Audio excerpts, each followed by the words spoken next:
Todo se trata de Él. Quiero pedirle que vaya conmigo al Evangelio de Lucas, capítulo 19, versículo 37.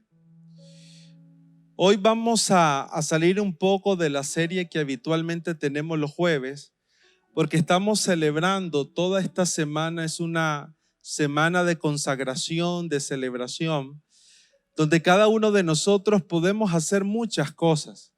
Yo he escuchado personas decir: pastor, esta semana yo voy a dormir toda la semana, quiero descansar. Y eso es bueno, pero no es todo lo que deberíamos de hacer. Hay personas que dicen: pastor, no, yo me voy de vacaciones. Hay personas que salen, van a visitar a sus familiares, tal vez han tenido ya buen tiempo de no verlos y toman tiempo para reunirse como familia. Eso también es bueno.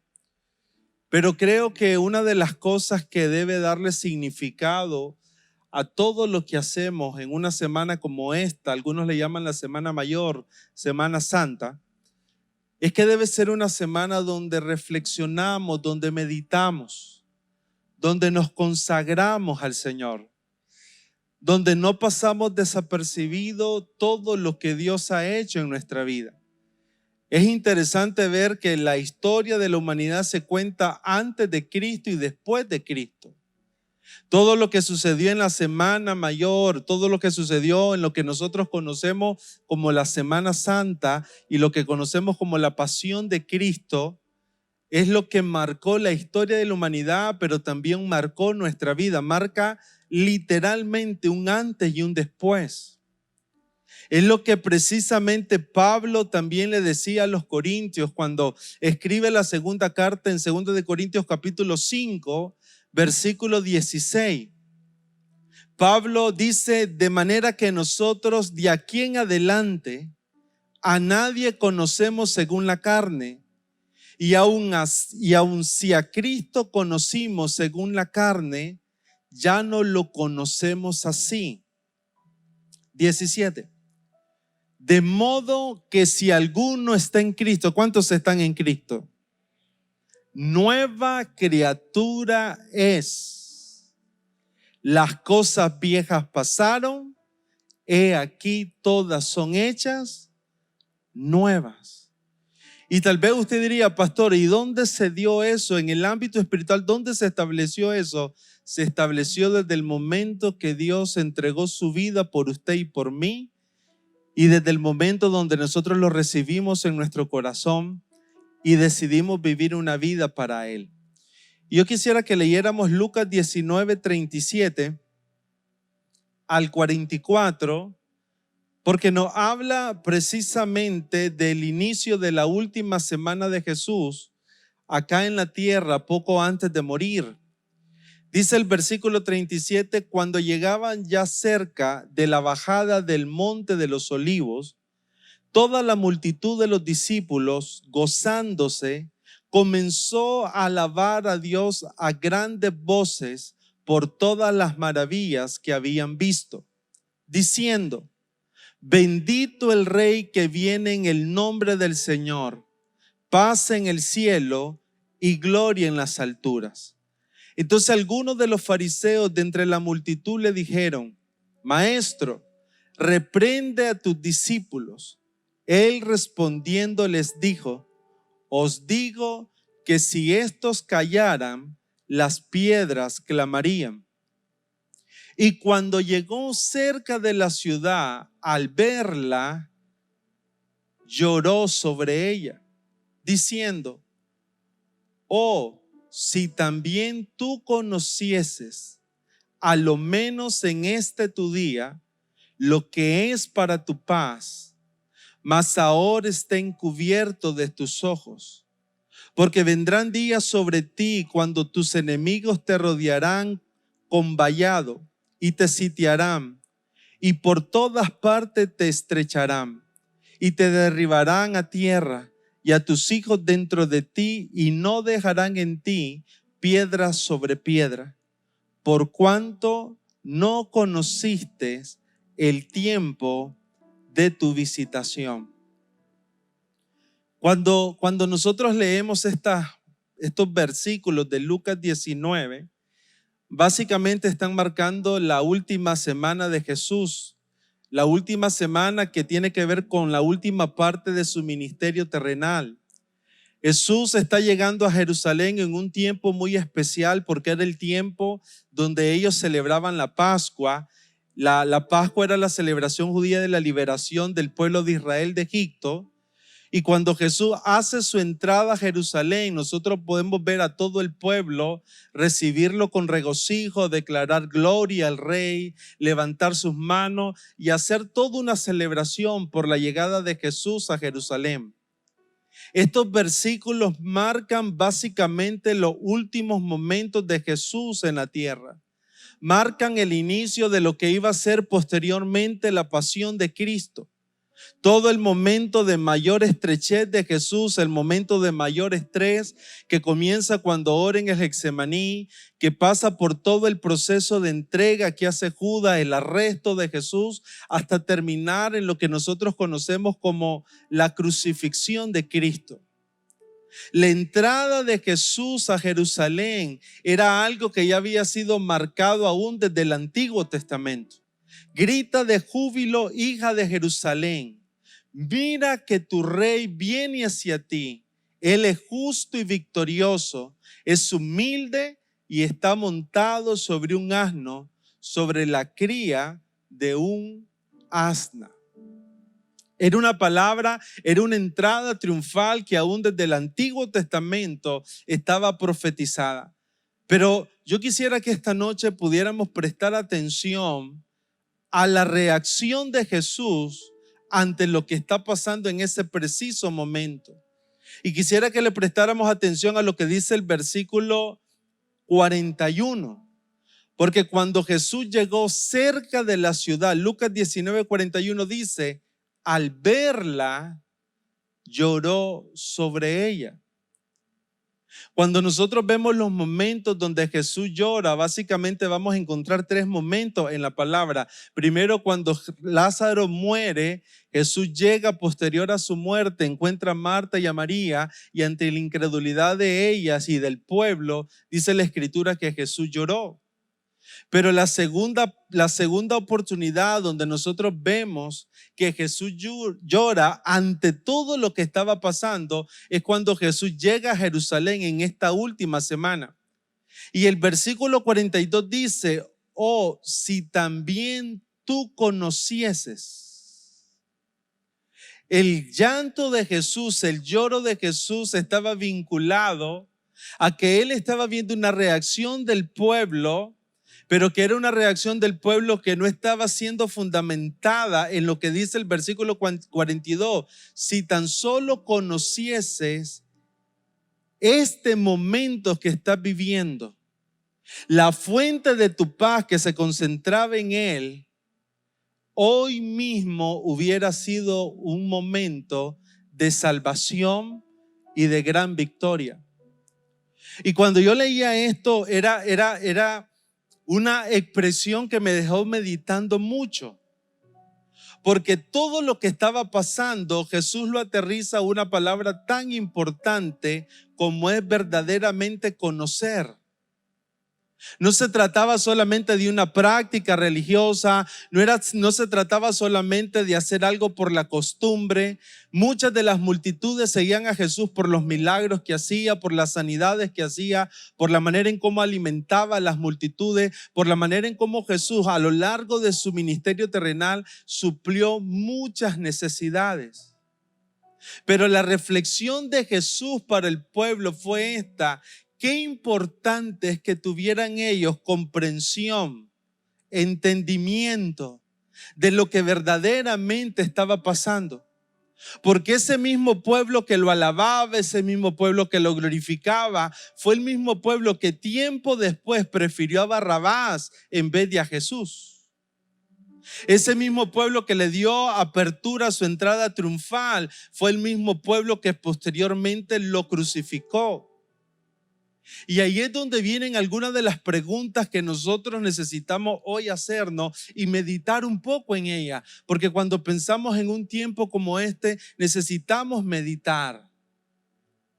¿Conocemos verdaderamente lo que pasó en todo lo que se llama la pasión de Cristo? ¿Conocemos verdaderamente a nuestro Salvador? Esa palabra conocer quiere decir tenemos una verdadera comprensión de quién es Jesús, de lo que representó Jesús, y una comprensión que no solo nace del conocimiento, de la información, sino desde una experiencia práctica con Él. Qué peligroso es que nosotros no podamos conocer a Dios en nuestra vida. Qué peligroso es que nosotros podamos ver solamente un tiempo como este desde una perspectiva religiosa, pero no podamos ver un tiempo como este desde la verdad del Evangelio y de lo que verdaderamente significa Dios para nuestra vida. Cuando desconocemos una verdad, podemos terminar tomando decisiones incorrectas. Cuando desconocemos una verdad, podemos hacernos esclavos de una mentira. Era un momento extraordinario para el pueblo, pero verdaderamente no le dieron el significado real que tenía. ¿Cuántos momentos el Señor ha traído a nuestra vida que nosotros necesitamos darle el verdadero significado? La reflexión de Jesús fue esta: si tan solo hubieran conocido el día de su visitación, todo lo que iba a pasar después no hubiera sucedido. Los tiempos posteriores a todo lo que fue la muerte de Jesús y la crucifixión de Cristo fueron tiempos de gran dolor para Jerusalén y para Israel. El llanto de Jesús básicamente se estaba concentrando en una sola cosa. Mientras la multitud se regocijaba, Jesús lloraba por una sola cosa: por la pérdida de la oportunidad que tenía su pueblo de poderle recibir en su corazón. Mateo 23:37 dice: Jerusalén, Jerusalén, que mata a los profetas y apedrea a los que son enviados. ¿Cuántas veces quise juntar a tus hijos como la gallina junta sus polluelos debajo de las alas, y no quisiste? Muchas de las reacciones del pueblo, muchas de las reacciones de Israel básicamente se concentraron en esto. Lo rechazaron porque no pudieron conocer todo lo que Jesús representaba desde un ámbito espiritual. Israel tenía un gran anhelo de poder experimentar una liberación de lo que era la posición romana sobre ellos. Ellos estaban bajo un cautiverio romano. Israel tenía un fuerte anhelo de la restauración de ellos como pueblo, de la liberación de ellos como nación, de poder salir de toda la opresión romana que ejercieron a lo largo del ministerio de Jesús. Pero Jesús no estaba hablando de una libertad desde el ámbito social político. Jesús estaba manifestando desde una libertad que era una libertad espiritual, que era una libertad que iba a permitir que el reino de los cielos se posicionara en ellos. Era una libertad que no tenía que ver solamente con la religión, no solamente tenía que ver con los ritos que muchos de los fariseos que estaban en medio de ese momento hablaban o hacían. Pero es interesante ver que ellos no pudieron conocer, tener la revelación, tener el entendimiento, tener la experiencia de lo que estaba pasando ahí. Juan capítulo 1 versículo 9 dice Juan: aquella luz verdadera que alumbró a todo hombre venía a este mundo. En el mundo estaba y el mundo por él fue hecho, pero el mundo no le conoció. Versículo 11. A lo suyo vino, diga conmigo, a lo suyo vino, a lo suyo vino. Preste atención ahí. Lo suyo está vinculado a su plan. A lo suyo vino, dice Juan 1:9 y 1:10, y los suyos no le recibieron. Estas son palabras que tienen que hacernos meditar. Porque si la llegada de Jesús y su sacrificio marcó un antes y un después, lo que debe estar muy fuerte en mi corazón y en su corazón es poderlo conocer desde una experiencia, desde una relación mutua con Él. En una ocasión, cuando Jesús comenzó a anunciar su muerte, en Juan capítulo 14, Jesús le dice a los discípulos: yo soy el camino y la verdad y la vida. Nadie viene al Padre sino por mí.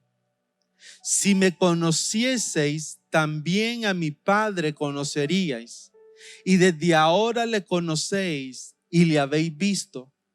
Felipe le dijo: Señor, muéstranos al Padre y nos basta. Y Jesús le dijo: tanto tiempo hace que estoy con vosotros y no me has conocido, Felipe. El que me ha visto a mí, ha visto al Padre.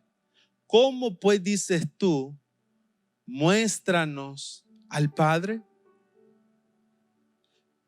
Medite conmigo esto. Dios quiere hacer grandes cosas entre nosotros. ¿Cuántos dicen amén? Dios ha visitado nuestra vida, Dios ha tocado la puerta de nuestro corazón y la seguirá tocando. No importa cuál sea nuestra realidad, no importa cuál sea nuestra circunstancia, puede ser que estemos viviendo tiempos complicados, puede ser que estemos viviendo tiempos difíciles, pero la pregunta es esta: ¿puedes reconocer el día de tu visitación de parte de Dios? Una noche como hoy, tal vez los que están conectados y los que hoy estamos acá, podemos verdaderamente reconocer quién es la fuente de nuestra paz, porque de reconocer el ámbito donde Dios iba a mover, estaba íntimamente vinculado a poder recibir de Jesús lo que Él quería dar, y Él quería dar su paz. Por eso la palabra dice que Jesús es conocido como el príncipe de paz. Él nos da una paz no como el mundo la da. Es una paz que sobrepasa todo entendimiento. Es una paz que puede gobernar tu corazón aún en las situaciones más difíciles. Pero la pregunta es si lo podemos hoy conocer. Es interesante cuando leíamos Juan 14, porque es una conversación que Jesús tiene con sus discípulos y Felipe le dice: Señor, muéstranos al Padre. Y Jesús le responde: tanto tiempo he estado con ustedes, tanto tiempo he estado contigo, Felipe, y aún no me conoces.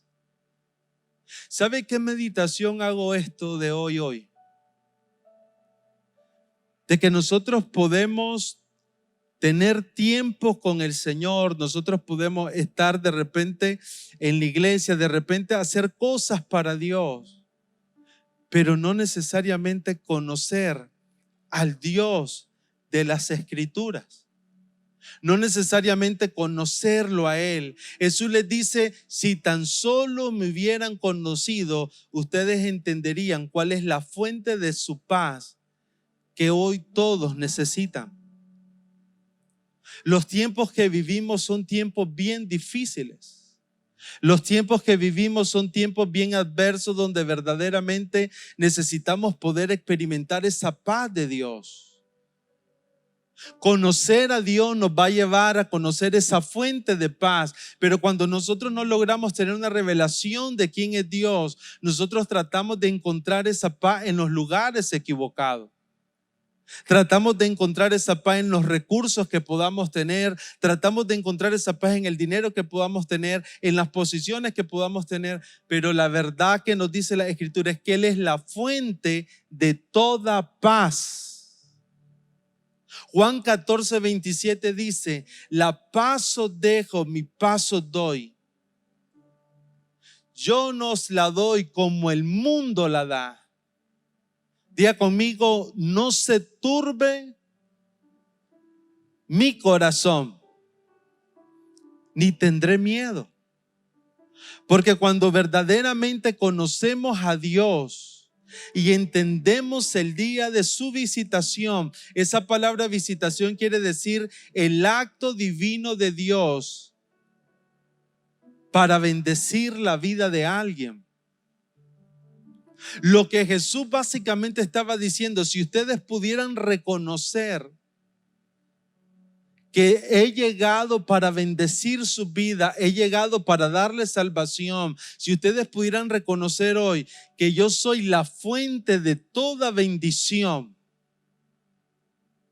todo el daño que se había establecido para su pueblo no se hubiera dado. Conocer verdaderamente el día de nuestra visitación tiene que ver con reconocer el mensaje de Dios. Tiene que ver con reconocer el mensaje desde su salvación. Tiene que ver con aprobar. Verdaderamente conocer el día de nuestra visitación es aprobar en nuestro corazón su mensaje. Aceptar la palabra del Señor como verdaderamente nuestra norma de conducta.